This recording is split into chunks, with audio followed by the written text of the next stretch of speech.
interrupt this broadcast to bring you this important bulletin from the United Press. Flash, Washington. The White House announces Japanese attack on Pearl Harbor. Stay tuned to WOR for further developments. We interrupt this program to bring you a special broadcast. Here's the bulletin. Washington. The president decided today, after Japan's attack on Pearl Harbor and Manila, to call an extraordinary meeting of the cabinet for 8:30 p.m. tonight, and to have congressional leaders of both parties join the conference at 9 p.m. Okay, we're over here at Fort MacArthur in San Pedro, California, and we're doing a paranormal investigation of this portion of the fort. The complex itself is something like 40 acres, so it's quite vast. We're just doing a very small portion of the area in the building where a lot of the old artifacts are. Joe is the vice president of the museum here. He's been here for something like 35 years, and he invited us here to come over and do a paranormal investigation, see if we can pick up something. Are you down here with us, and if so, what is your name? As I walk this property speaks to me in a way that it doesn't speak to the casual observer or the casual visitor, and I hear the voices and I remember the stories at almost every turn. So I am what you would say oversaturated by phenomenon and history. This was the last of the major seacoast defenses built in the United States before the Second World War. It is a massive piece of engineering built at a time before mechanized construction, all handmade. The ceiling of the building is 10 feet of reinforced concrete with another 10 feet of beach sand over the top of it. There are some walls within the building that are almost 30 feet thick. The doors in the structure are 1/8-inch armor plate, and it's a big spooky building. Evil underground fortress, military associated, almost 100 years old.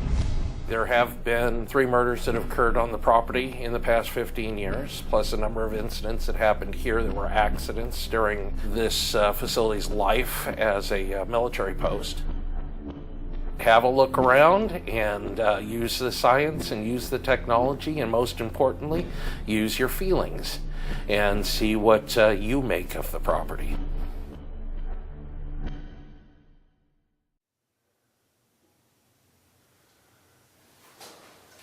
Are you down here alone? Are there others with you? There's an object down the hall, halfway down the hall, sitting on the floor. If you go by it, walk by it, or put your hand in front of it, a red light will come on to let us know you're here. Can you make the red light come on that object? It's a little box, electrical box, sitting on the floor about halfway down from us. All right, let's go see if I can find you. I was in the room where the Jeeps are, and it's almost sort of like a maze. You go down one area, and then you have to go to another, lots of rooms, dead end. And I had my iPhone working, and I was doing EVPs, talking into the tape recorder, and all of a sudden I saw a shadow, and I thought that it was my own shadow, so I stepped back in and looked at myself, and my shadow was much lower, so I turned around wondering what it was, and when I turned around down the hallway, I saw the shadow again, kind of stop halfway and then disappear.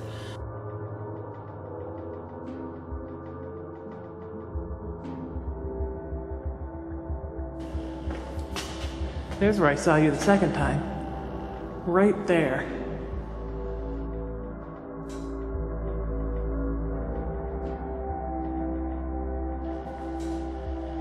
I'd love to hear something, even if I can't hear it with my...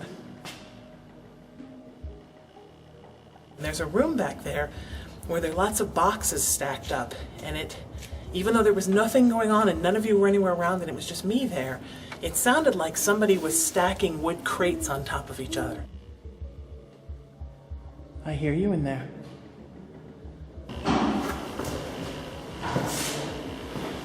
So I kept asking what was happening. Were you stacking crates? I kept hearing it. And then when I finished and gave you back your camera, I went and talked to Joe, who works here at Fort MacArthur, and he said that during the Vietnam War, that was where they stacked the belongings for people that had been killed overseas or soldiers that were missing in action.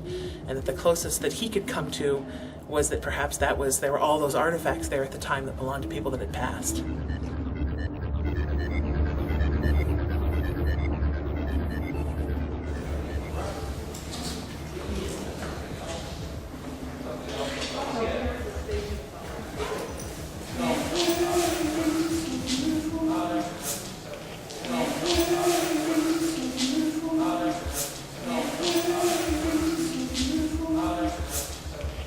I think it's a great place. I think it's a great place for people to come and see and learn about the history of this area, as well as the military portion of it too. It covers both military history here as well as civilian history. So I think this is the type of place that families ought to be coming to take it all in. This place has got a heck of a story. No matter how long it may take us to overcome this premeditated invasion, the American people in their righteous might will win through to absolute victory. Then it's